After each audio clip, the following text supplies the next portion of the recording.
Long ago, in a majestic and grandiose ancient Chinese empire where imperial courts brimmed with intrigue, elegance, and tradition, a love story unfolded, one that defied the rules of the world and echoed across lifetimes. Beneath the sweeping roofs of gilded palaces, where the fragrance of jasmine lingered in the air and the soft rustle of silk whispered secrets through marbled halls, two hearts collided. Their bond, forged in the shadows of power and the light of courage, was a rare and precious treasure. Yet, in a world bound by duty and expectation, their love was a quiet rebellion, destined to transcend the confines of time itself. Amara stepped cautiously through the lush greenery of the imperial forest, her sandals brushing against fallen leaves. The forest was alive with the hum of cicadas and the distant rustle of animals. Her father had warned her not to wander too far from the group, but curiosity had led her deeper into the woods. She wanted to see more of this foreign land, its towering trees and vibrant flora. As she admired the sunlight filtering through the canopy, a low growl broke her thoughts. Amara froze.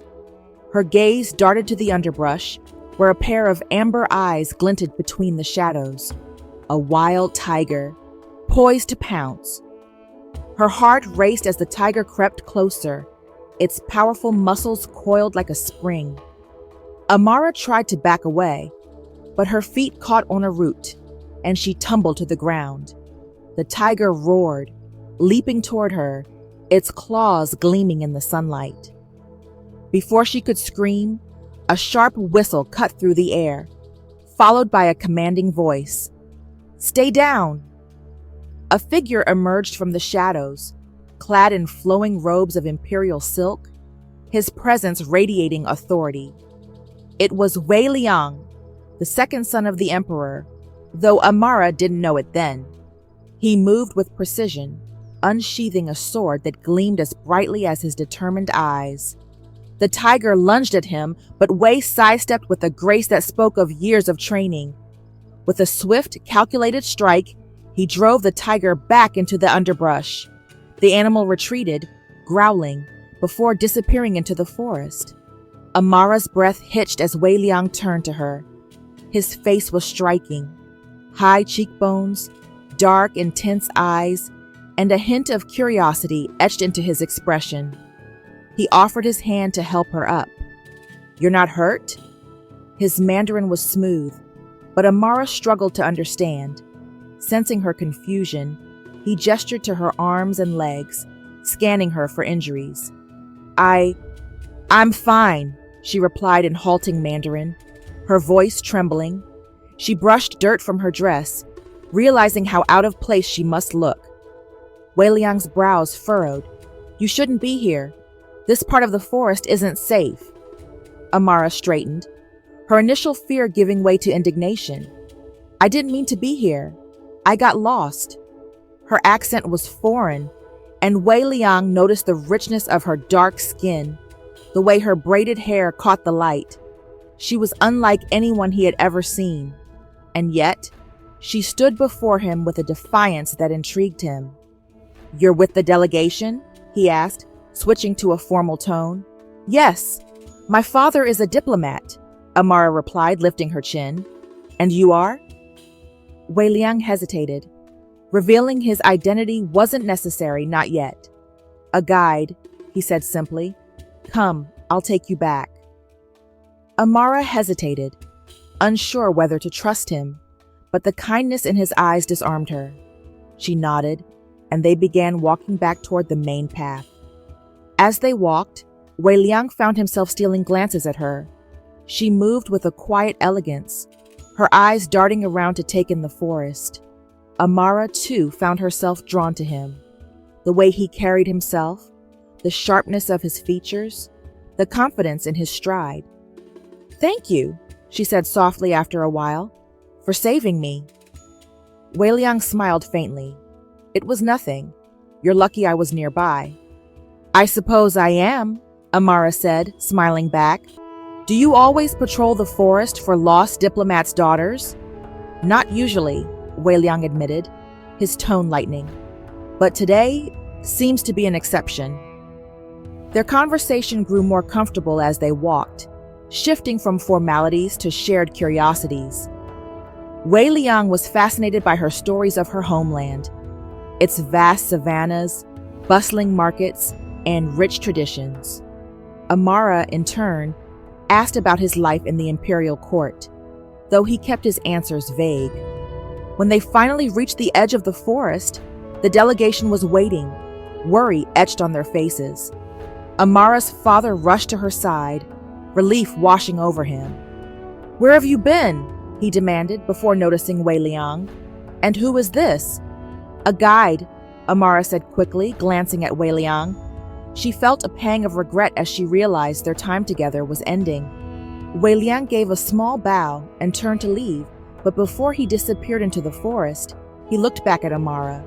"Take care, Black Jewel," he said softly, the nickname slipping out before he could stop himself. Amara's breath caught.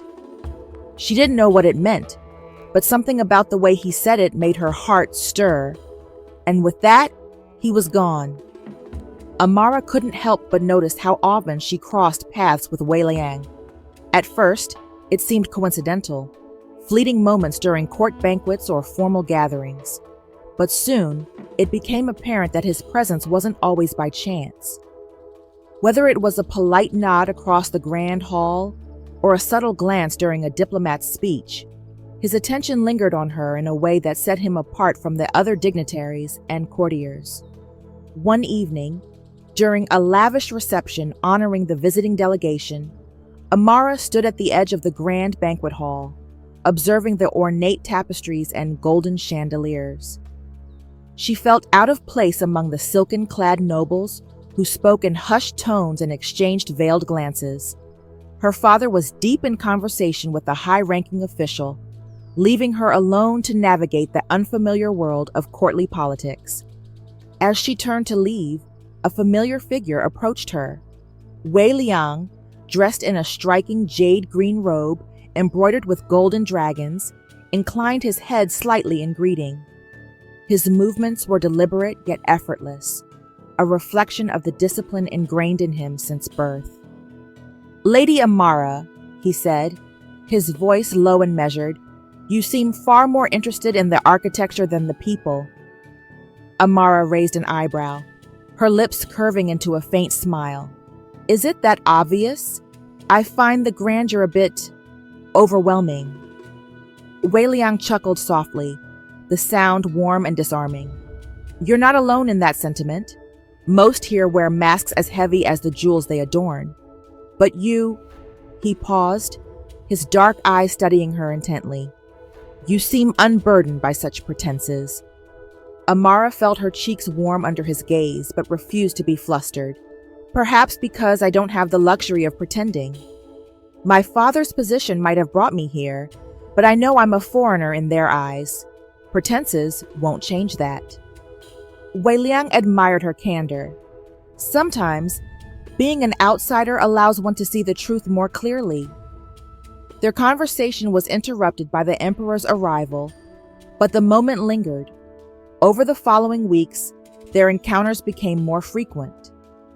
Wei Liang sought her out at every opportunity, always with an excuse, an introduction to an official, a comment on her observations, or even a passing remark about the court's rigid traditions.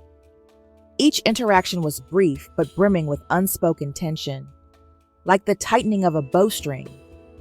Amara, in turn, found herself drawn to him despite her initial reservations. She saw past his title and the polished facade of a prince. There was a quiet strength in his gaze and a sharpness in his words that intrigued her. Where others spoke in platitudes, he spoke with purpose. Where others sought to impress, he sought to understand. Yet their interactions remained discreet. The court was a web of whispers, and even the slightest misstep could have disastrous consequences. Still, the pull between them grew stronger, as though fate itself conspired to draw them together. Their stolen moments became a lifeline in the stifling world of court politics. Late one afternoon, as the sun dipped low on the horizon, Wei Liang found Amara sitting beneath a willow tree in the imperial garden. She had ventured there to escape the endless formalities of a court life, her sketchbook resting on her lap. The delicate lines of a butterfly were taking shape beneath her charcoal pencil. "You have a talent for capturing beauty," Wei Liang said, his voice soft as he approached. Amara looked up, startled but not displeased.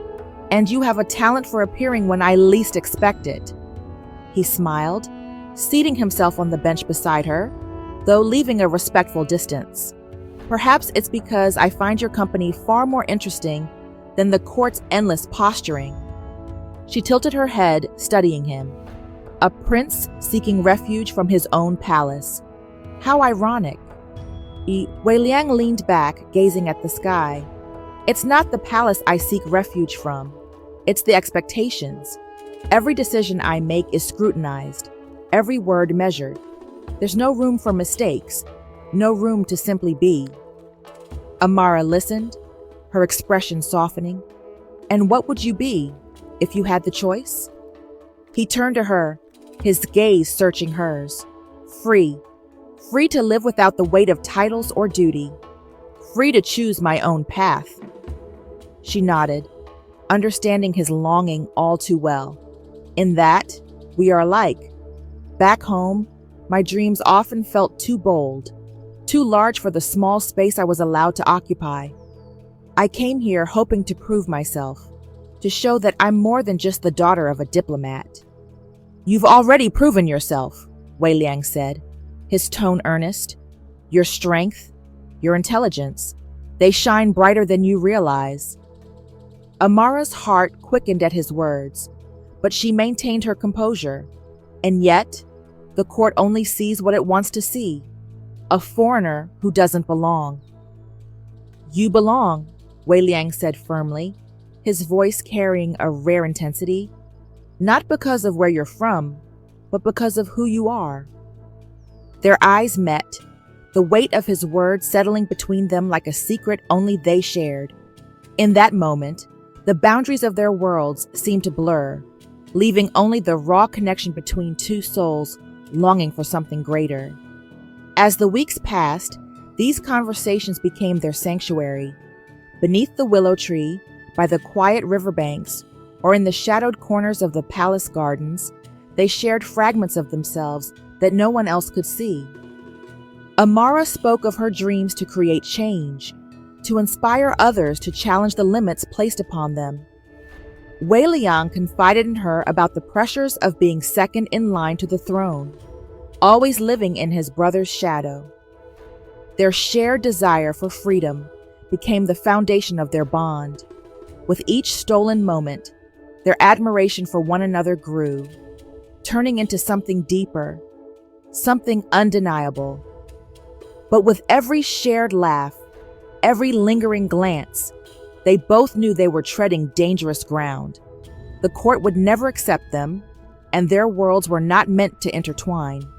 Yet neither could resist the magnetic pull drawing them closer, even as the storm of consequences loomed on the horizon. Rumors of Wei Liang and Amara's growing closeness spread through the imperial court like wildfire. In the hallowed halls where every whisper was a weapon, their connection became a dangerous topic of conversation.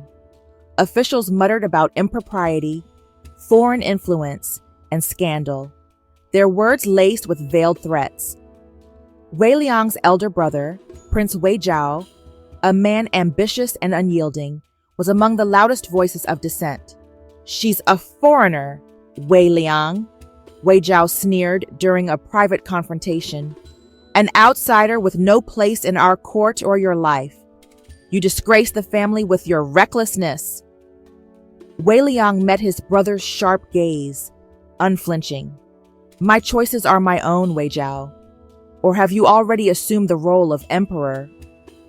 The tension between them was palpable, but Wei Liang refused to back down. Despite his brother's threats and the murmurs of the court, his resolve only strengthened.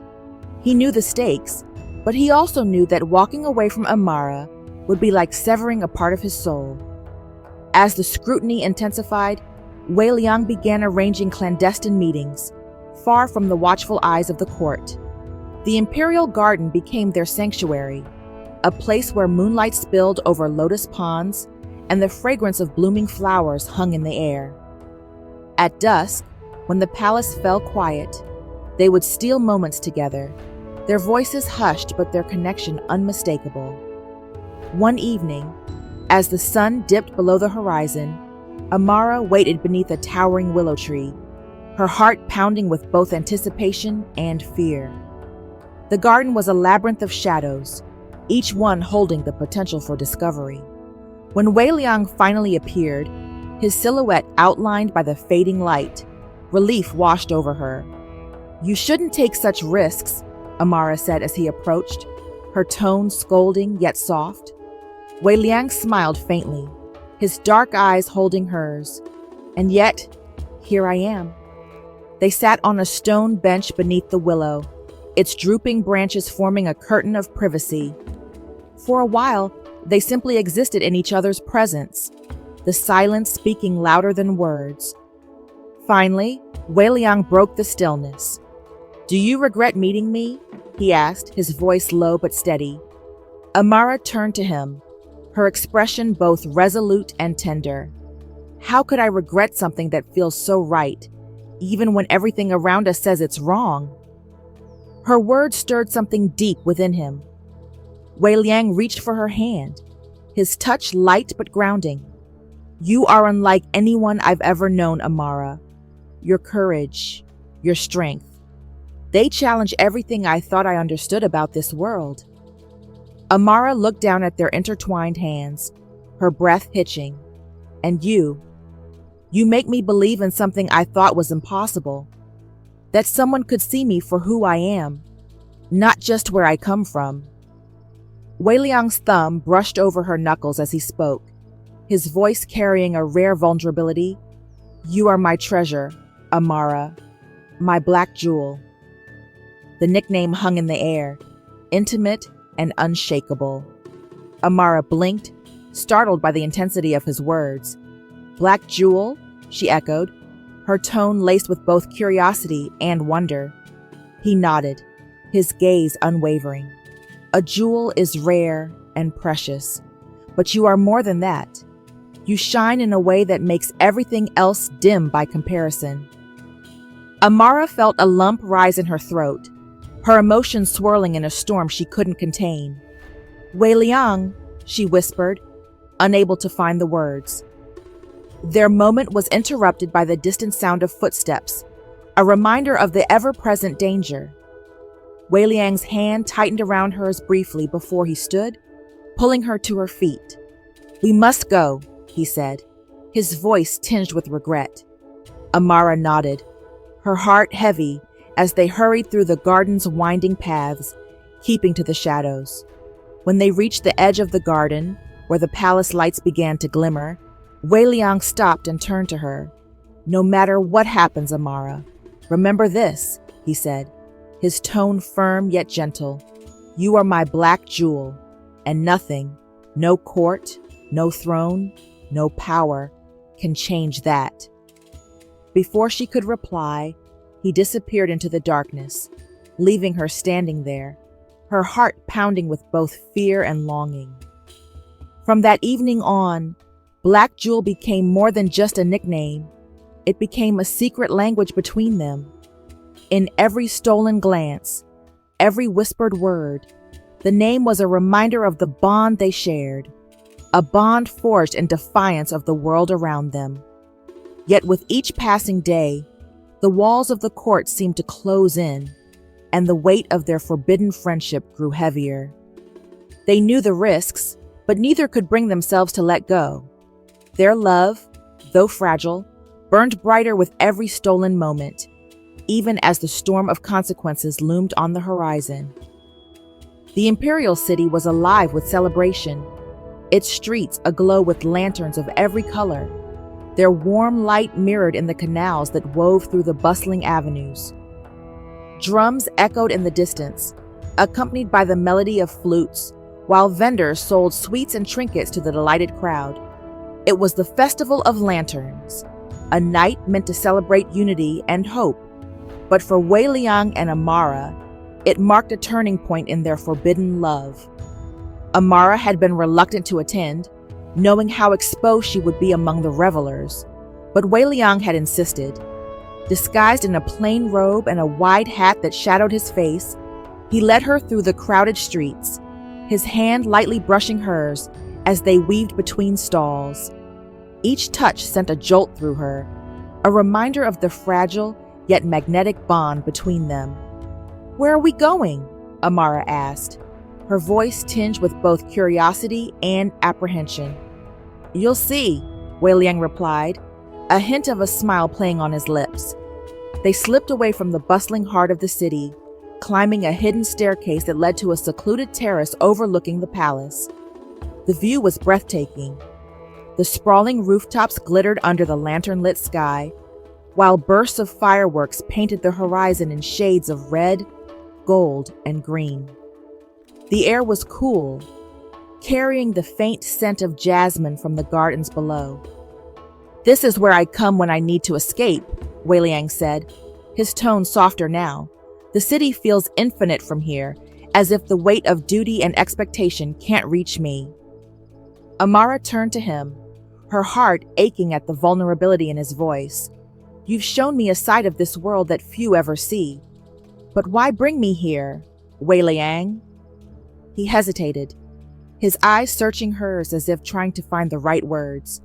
"Because you are the only one who understands what it feels like to want something you cannot have. You see the world as I do, Amara. As it could be, not as it is." Her breath caught in her throat. "Wei Liang!" He stepped closer, his voice trembling with emotion. "I've tried to fight this, to keep my distance, but I can't. You've become a part of me, Amara. You make me believe that I could be more than a prince chained to duty."